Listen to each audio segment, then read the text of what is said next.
Hi, everyone. Welcome to Herren Project Live. I am your host, Kevin Mikolazyk. We are grateful that you are all tuning in tonight. Tonight will be a memorable show for sure. Tonight we have our founder, Chris Herren, as our special guest. As most of you know, Chris founded Herren Project back in 2011. He also founded Herren Talks and also Herren Wellness, which is a residential wellness center in Seacock, Massachusetts, and soon to be Warrenton, Virginia. So we are excited to have him. I'm going to bring him in. Hi, Chris. Kevin. How are you? I'm well, thank you. I busted out the old school Spencer Borden elementary school T-shirt. I like it. You remember when I used to bust you up? Oh, no, I don't. To be honest. I think it happened once. Your father had a better chance of busting me up. Totally. He was money from the foul line. Totally. What's happening? No, thank you for coming on. Herren Project Live is something we started back when COVID happened, and we've had some amazing guests, but we are definitely excited to have you as founder of Herren Project. So maybe just kind of take us back to the beginning of, your thought process and when you started Herren Project, just kind of what you and Heather went through and how it got started. For me, in 2008, I was in such a desperate situation that I didn't have anyone to turn to and didn't know where to go. Didn't have the resources to support it. And, a big part of me had given up, and the Mullins family, they reached out to me and navigated that process for me and connected me with people in New York City to go to treatment. And, I just remember sitting in treatment, and I was very fortunate to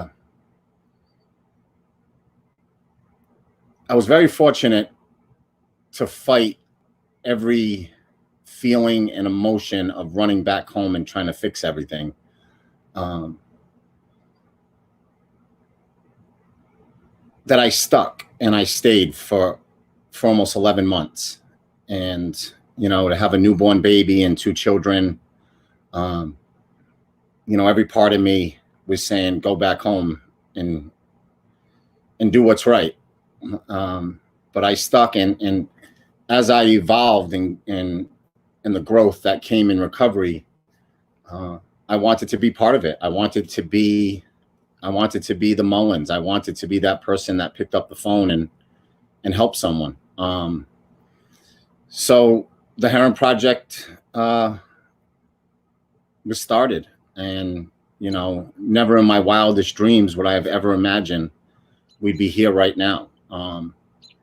The countless people and families that we've supported, the kids that have joined on board with us and supported our messaging. I never dreamt it. I would have dreamt much smaller than this, and the goals would have been much lower than this.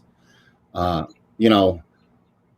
am eternally grateful for you and for the people that have carried this over the years. When we started with Jenny and Bobby and you, we were small. We were having meetings in a church basement, and to watch how this has evolved over the years and the growth and the support has been amazing. And to be part of the process, I think oftentimes people in recovery, we forget one of the 3 words on the coin, and that's service work. And I think that's what the Herren Project embodies, and that's what our mission is. Yeah, it's pretty mind-blowing considering, where this all started. I was doing numbers. You and I, we just went over them the other day. Through this whole COVID pandemic, we've served almost 5,000 people. And And that's you, and your team. You know, I can't even express, you know, how oftentimes emotional, I get emotional thinking about it. We grew up together. We rode our bikes together. We built forts in woods together. We started fires together. You know, we did everything together. And to now be together 30 plus years later doing this is something that, you know, it's something special. And, you know, this support, I remember getting the first donation to the Herren Project, and I remember celebrating, you know, just being like over the moon elated that someone believed in us to donate to our cause. And now to go to the Boston Marathon or see the runners in New York City and Berlin and all over the world running with Herren Project on their chest is, you know, it's amazing. It's crazy.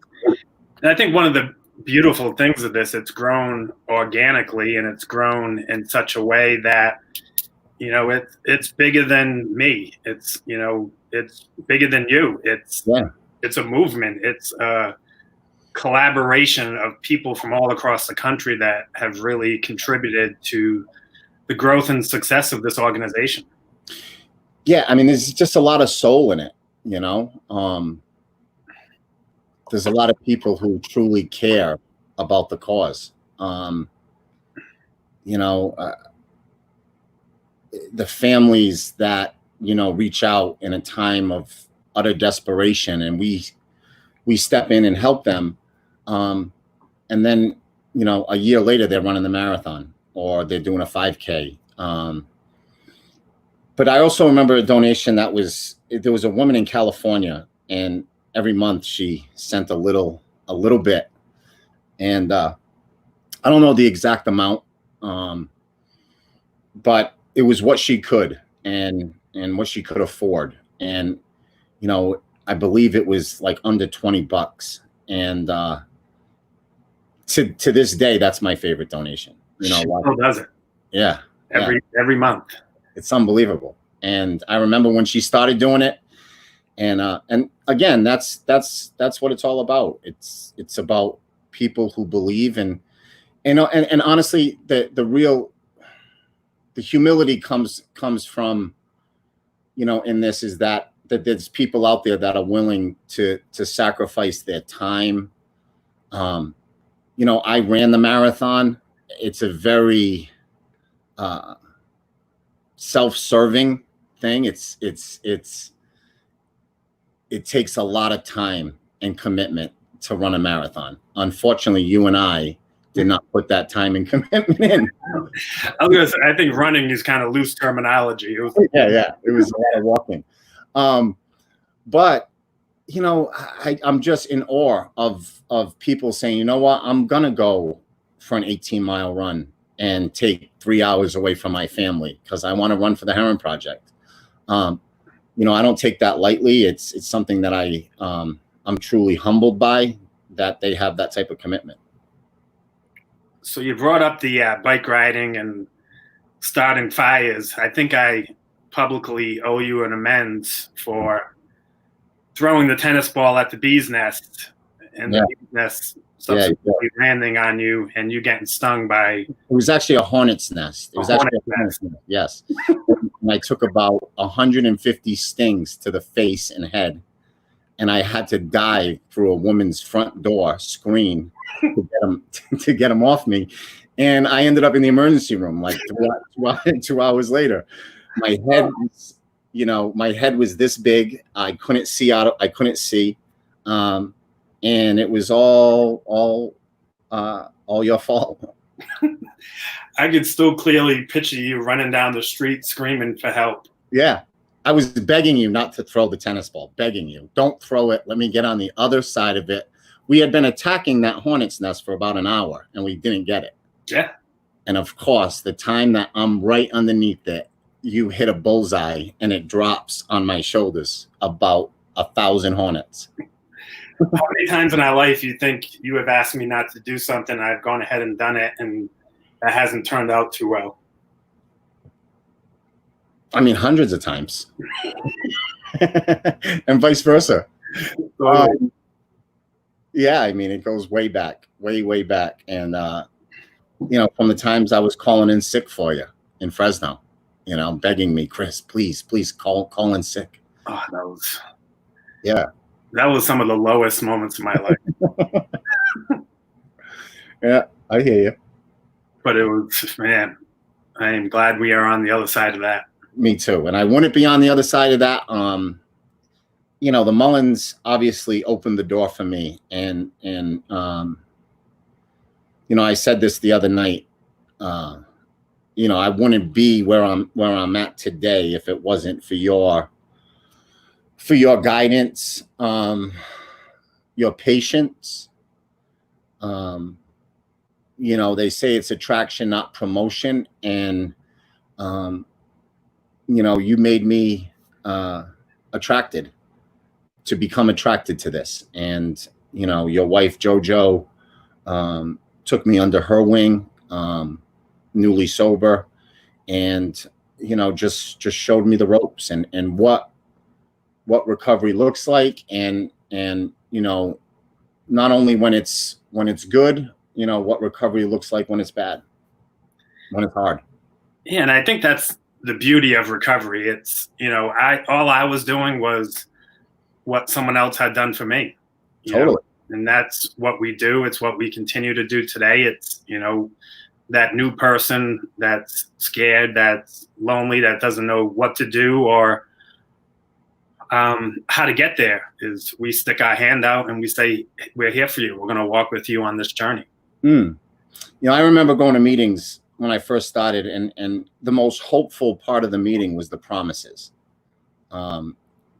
because I didn't have any of them at the time.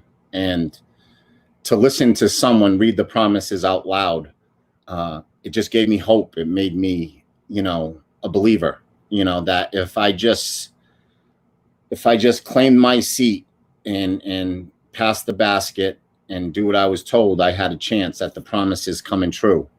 They are these extravagant promises. We think not, and the promises have come true. I want to kind of transition, and I want to kind of use this walking with people on their journey to recovery to kind of transition into talking a little bit about Herren Wellness. When we went through the whole rebrand and kind of changed logos and tried to, figure out who we were as an organization and as a group of organizations, we kind of came up with this.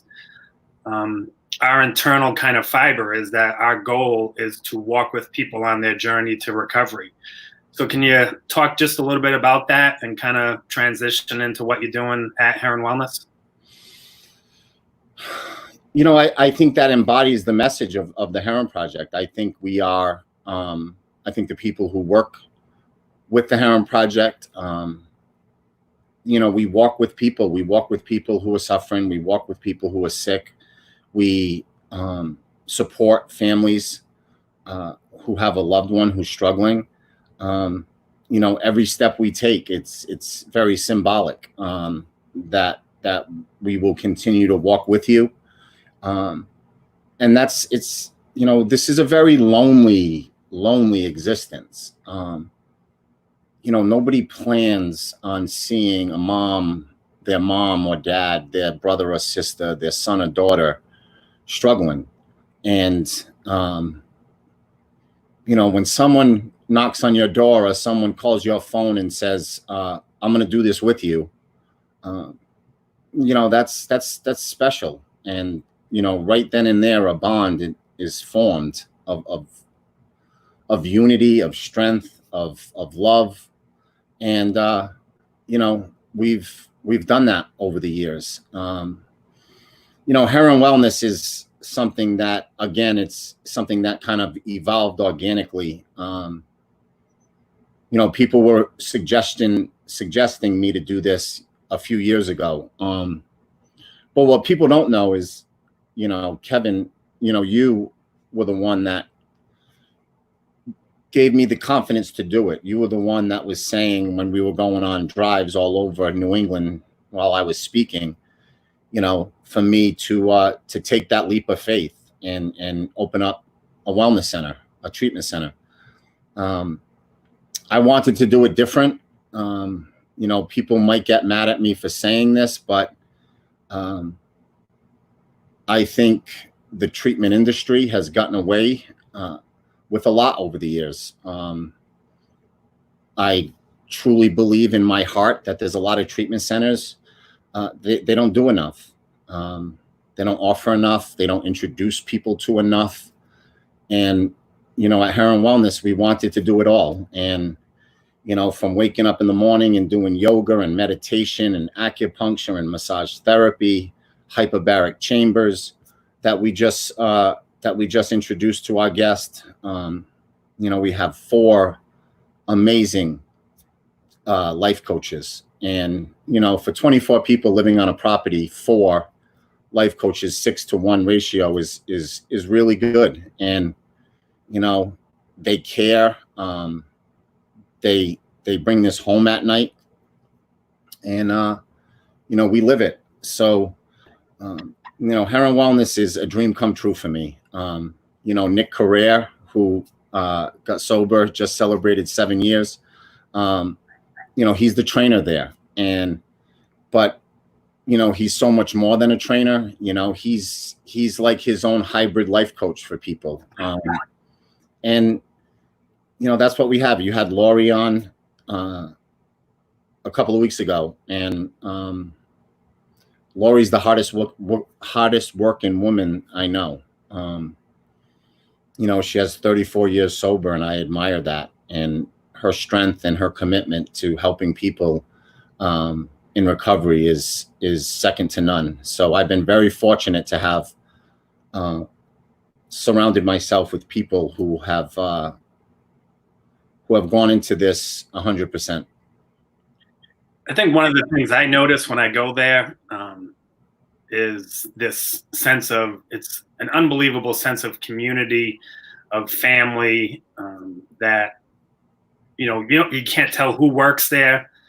You feel that it's palpable, and it's something that lives on that property, is this unbelievable sense of community and love and gratefulness. I think culture matters.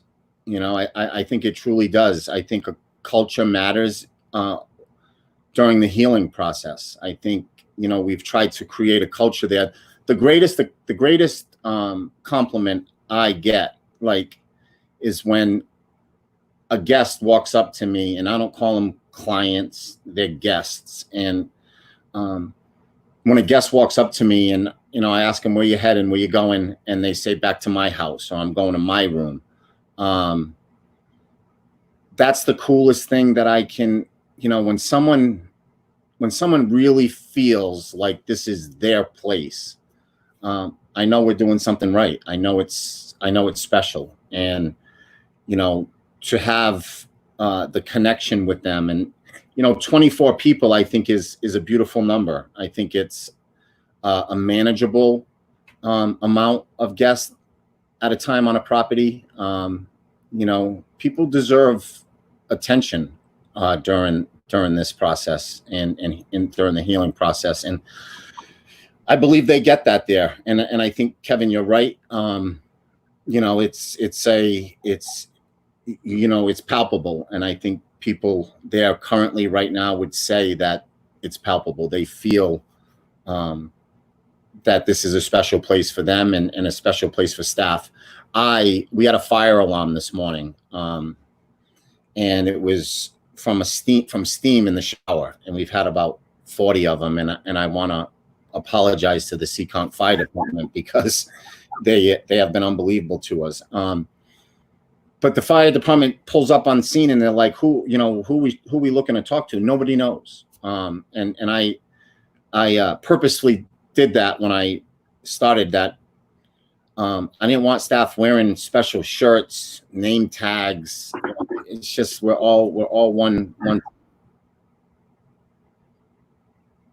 I think you kind of touched on it, and I think it's super important for recovery in general is, you never know what's going to work for someone, and you guys truly introduce a lot of alternate ways to, cope with anxiety, cope with stress, cope with depression, and it's a very well-rounded program. And what works for me might be a little bit different than what works for you. And I think the beauty of it is you guys have an ability to customize it to each person that walks through that door. Yeah, I mean, just and I know I kind of brushed over it quickly, but to see the results that people truly feel from acupuncture, to see people really respond to the hyperbaric chamber. We have a woman there right now who, she's unbelievably, she's special. She's in the trenches. She's fighting for this. And she went into the chamber for the first time today, and she's walking down the path, and she said, I feel happier. I feel more energetic. I want to offer them as much as possible. They deserve that, and their family deserves that. So you're going to be opening in Virginia as well in a few months, right? Yeah, Virginia. I mean, we've kind of been on pause there for a little while. We're excited about it. Probably like mid-July, early August, I would think. Right. Just an amazing community, amazing people, great support, welcome. They welcomed us with open arms. We went in front of the planning board, the zoning board. A little pushback, not much, but we're excited. I think the community's excited. I think this. I don't know. I mean, I personally think as a man in recovery, you have to do more, and you have to offer more, and we're looking forward to doing that in Virginia. So I want to kind of backtrack a little bit, mm-hmm. and I kind of need your help clearing some stuff up.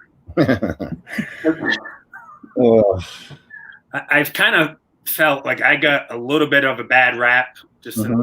maybe as being a bad influence on you. Yeah.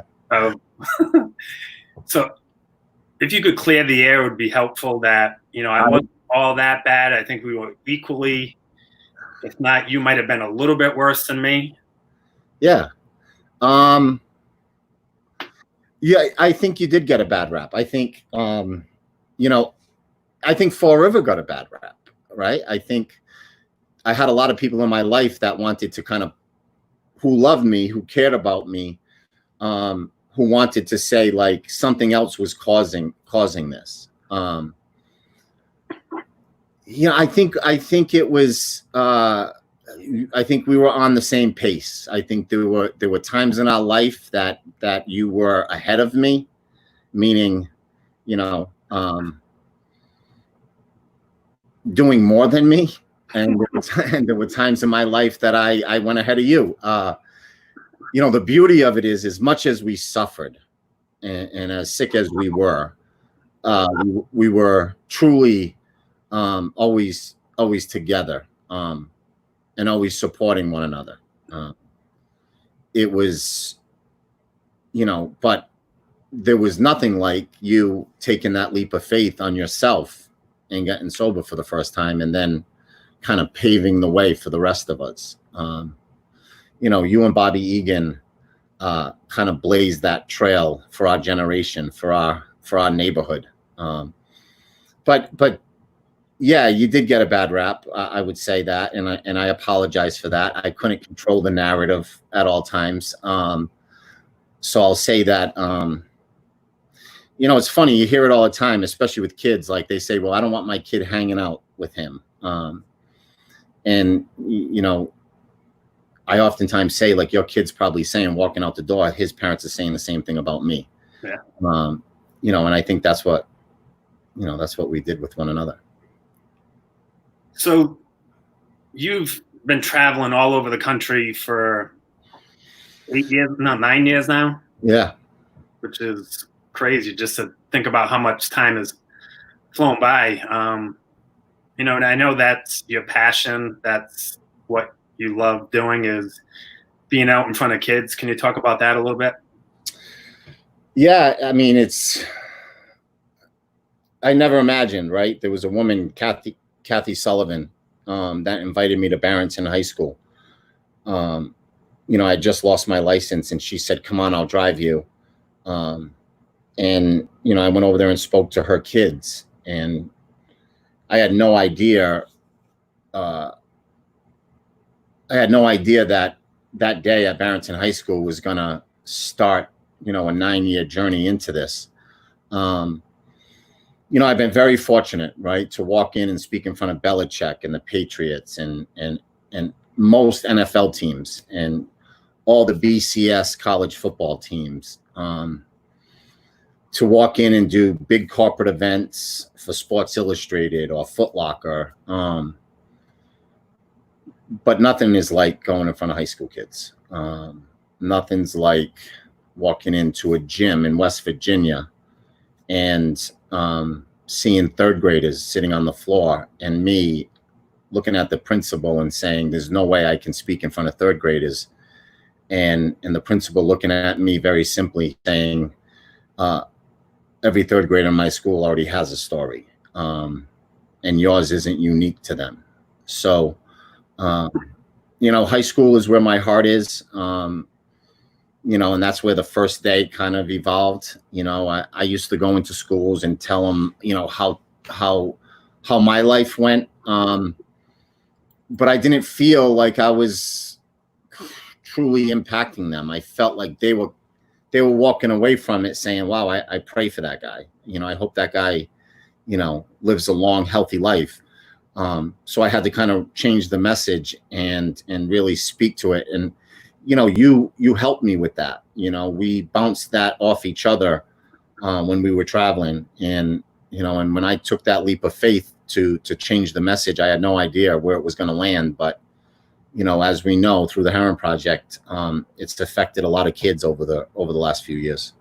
Yeah. And I think Herren Project clubs, has kind of evolved and adapted with your message. It was formerly Project Purple, but it's because your message now is more about, the why of it, the underlying issues, the pressures that kids deal with, the ability to, be a good older brother, be a role model for your younger sister.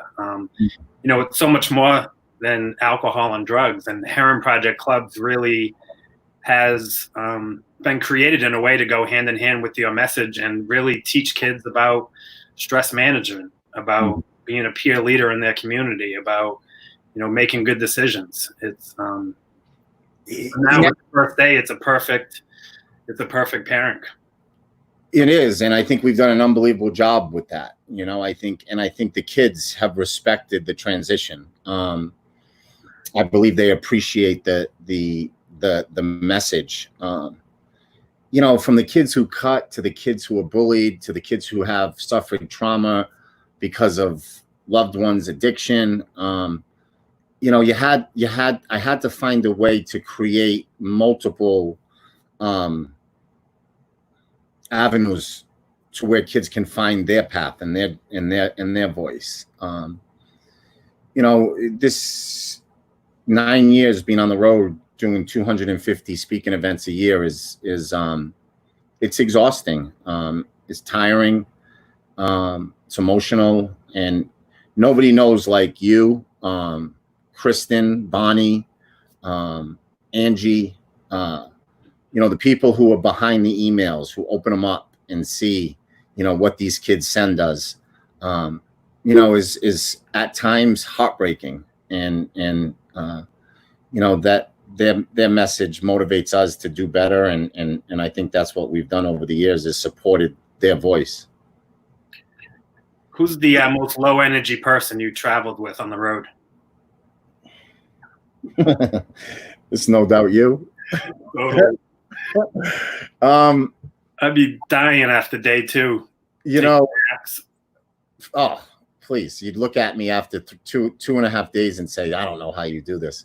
But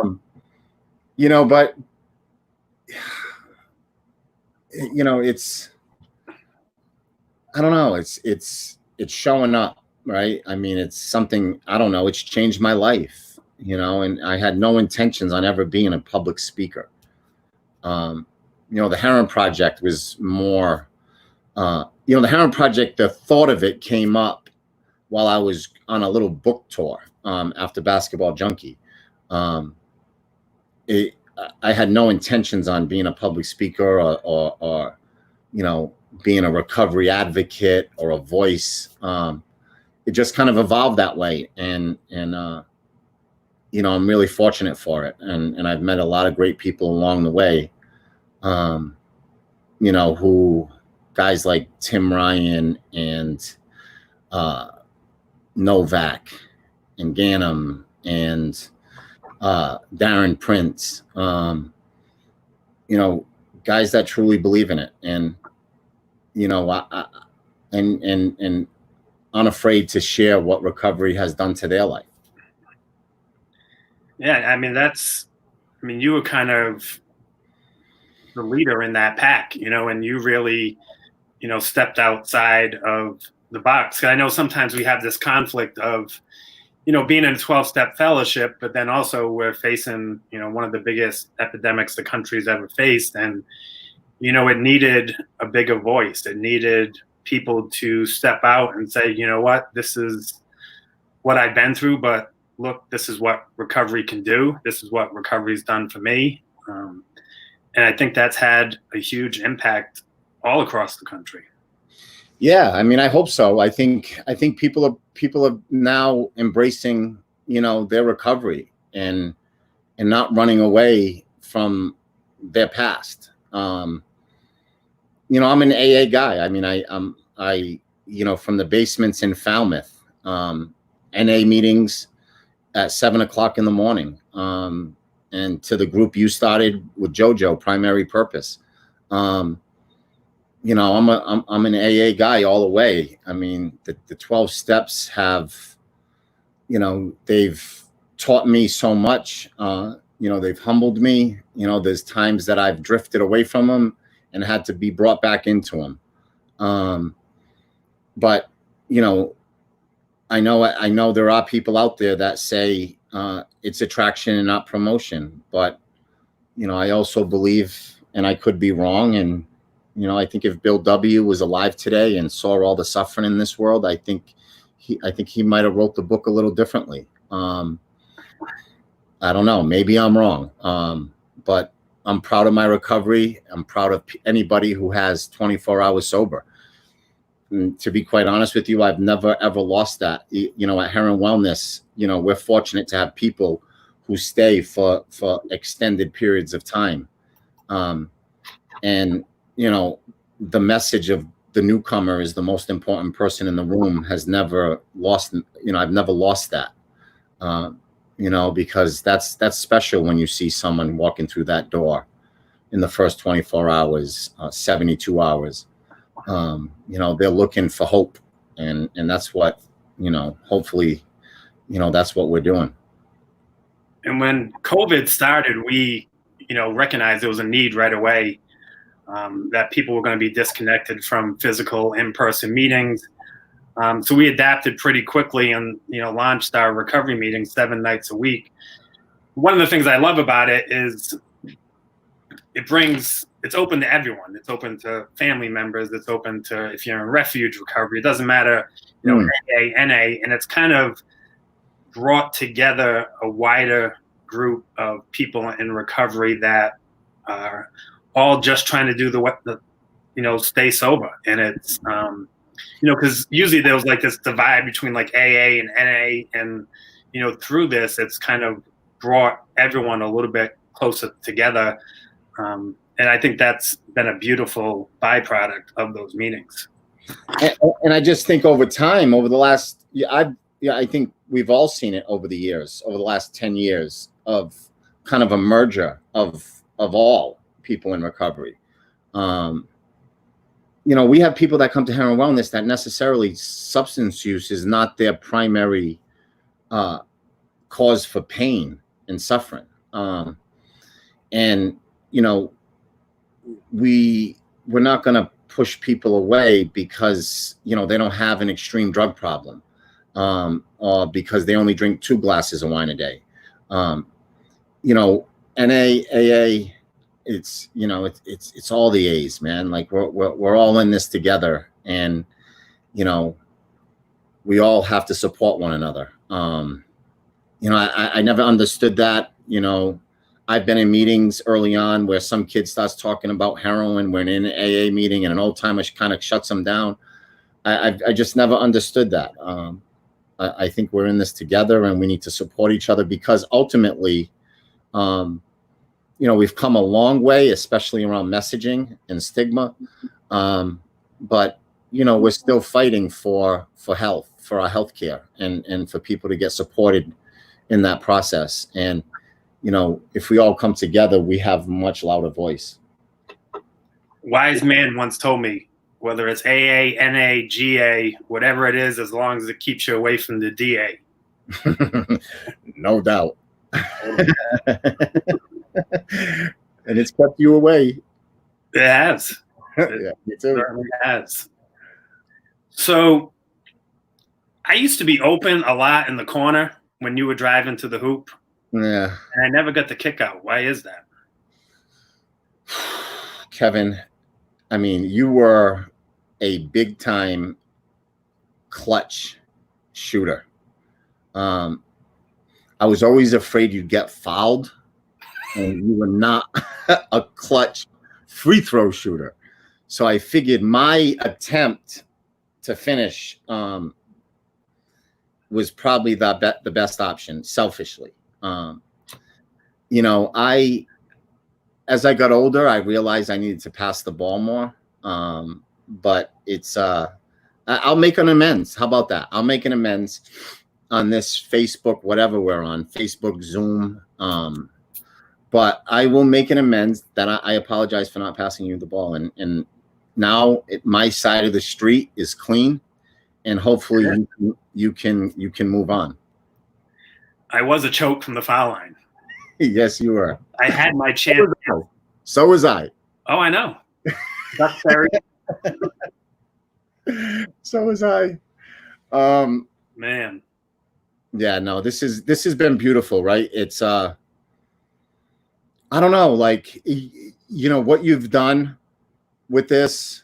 You know, here we are, like 12 weeks ago, facing something that we've never faced, and you stepped out in front of it and like created like a platform for people, and it's amazing, the leadership that you've shown, and just the intuitiveness and creativeness to sit you know, behind your computer and create this unbelievable place of love and support, and to watch you do this. You know, personally, I think what you've done over the last 4 months is it's the greatest accomplishment that I've ever seen. I mean, it's just really, really special, and I mean that from the bottom of my heart. I know you do. I don't think there's a person out there that cares more about people who are struggling than you. I don't think there's a person out there that that wouldn't drop everything in their life to support someone who's struggling. I've witnessed it. You've taught me that. But what you've done over the last 4 months, creating this platform that we're on tonight, I just love you dearly for it. I love you too. And I think, you know, I get a lot of the credit, but the staff we've assembled, they truly are an amazing group of people who just care, you know, and the family members, the level at which we're supporting family members, the level at which we're supporting people in recovery.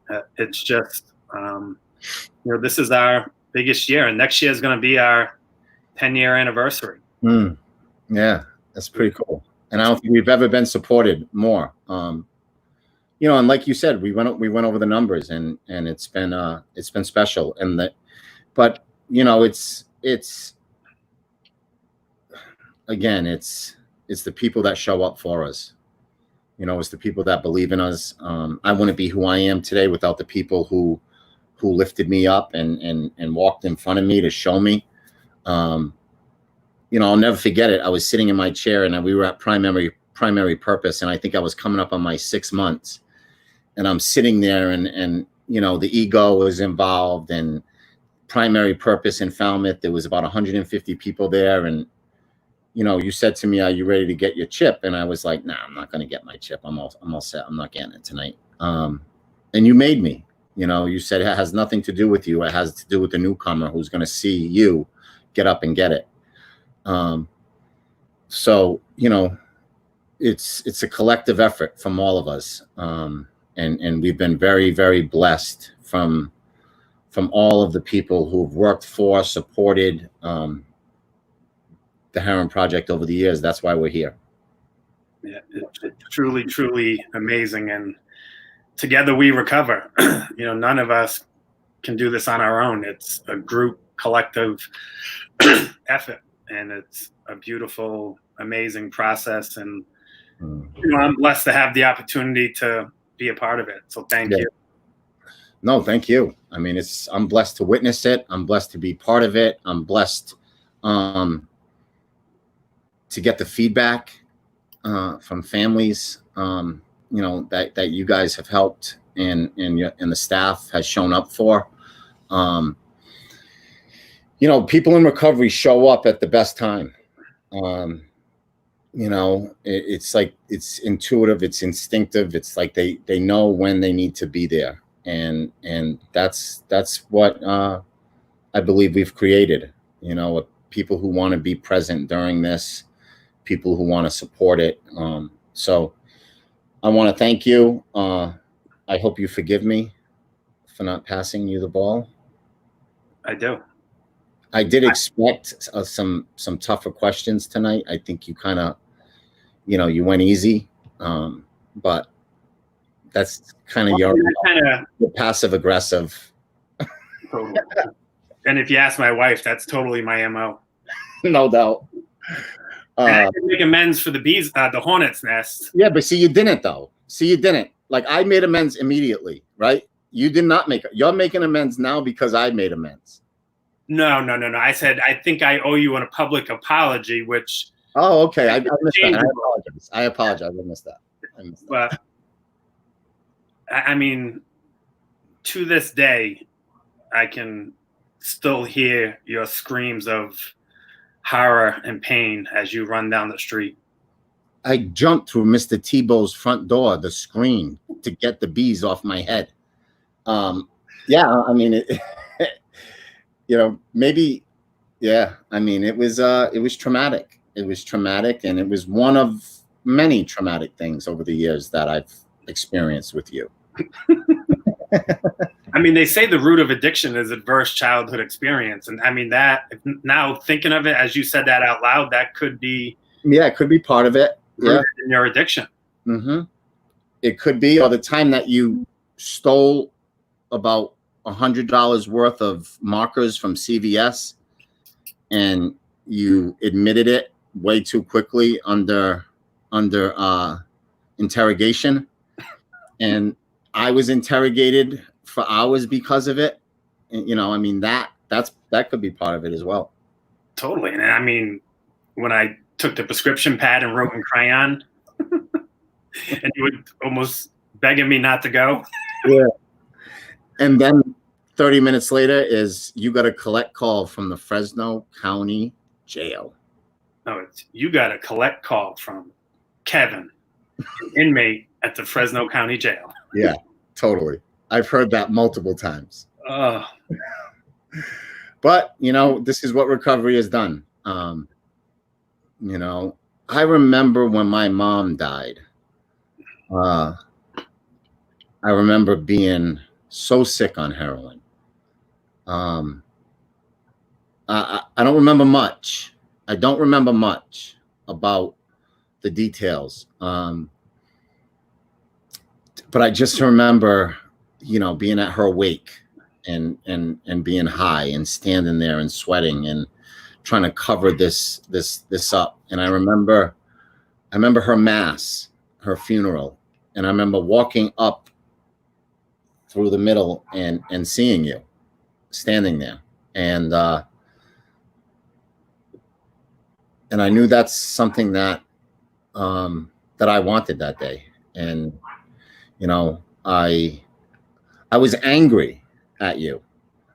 I was angry because you had something that I didn't, and I wanted to stop the pain and the struggle. And I just thank God every day that you did that. Yeah, your mother was such an amazing woman. She was. And you know, she never saw me sober. She never got that from me. You know, I believe she's with me in this journey. Unfortunately, she died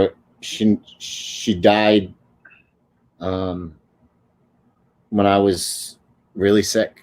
But I remember that moment. I remember seeing you standing there about midway up the aisle, and I remember saying, like, that's something I need, or I'm gonna die. And I almost did. And you know, when the pieces were still on the floor and I was still broken, you were willing to help put me back together. And you know, and I think you walked with me. You know, you walked with me. And I think that's what we've tried to do over the years here at the Herren Project is to be part of someone's journey and to walk with them. And I think you know, there was so many people involved in that, and I think you know, Heather has been such a amazing supporter of you, and she really, you know, walked with you through this as well. Everybody, yeah, no doubt. I mean, my children, Yeah. you know, if you talk to Christopher, who's 21, and Samantha, who's 18, and I'm sitting up in Samantha's room because I have about 15 kids in my house right now. But you know, Samantha and I went today, and she wanted to get a tattoo. So I sat in a tattoo parlor with my daughter. But what she wanted was my mother's signature. And I dug up my mom's signature, and she wanted my mom's signature on her left arm, and Heather's mother, who passed away, on her right arm. You know, it's wild to see Drew, who will be 12 in August. You know, my two oldest look at Drew sometimes and they say, you have no idea what our life used to be like. You know, you don't know what it was like when Dad was really, really sick. You know, those long days where they had no clue what was coming. So, you know, from Heather, Chris, Samantha, to everybody who loved me, right? I mean, that's the unfortunate thing. Like, you know, I say it when I speak sometimes, you know, we pass people on the street nodding out, but that's a dad. You know, that's a mother. You know, and somebody wants them home. And this illness has put a divide, and they haven't been home, and they haven't been able to love the people that love them or receive their love. So, you know, we take, you know, I know you and myself, I think we take it personally, because I think we've seen the benefits that not only it's given us, but the people who care about us. And I, one day, the garage is still there at Phillip Street. And one day I'm going to rent a metal detector, go behind that garage, and find the original 2 Miller Lite cans that started this all. Yeah. And you'd find a lot more too, probably. the original 2 are there, but many more came after that behind that garage. Totally. You know, listen, you told me 30 minutes. My eyes, I'm getting old. I can't see it. We're at 50 minutes. So you're 20 minutes over. But we could do this. We could do this for days. I love you. I love the Herren Project. You know, the staff. You know, you guys have accomplished so much and have helped so many. That it's just amazing to be part of it. Yeah, and we couldn't have done that without you. So I love you too. Thank you for coming on, and have a good night. All right, pal. Love you. Love you too. All right, everyone. That was truly an amazing show. I want to thank you all for tuning in and staying with us. And just a couple, I've always wanted to do this.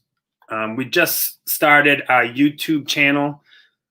So if you could go to YouTube, search Herren Project, and like and subscribe to our YouTube channel. We're going to be launching a lot of content on there. You can also catch Herren Project Live on there.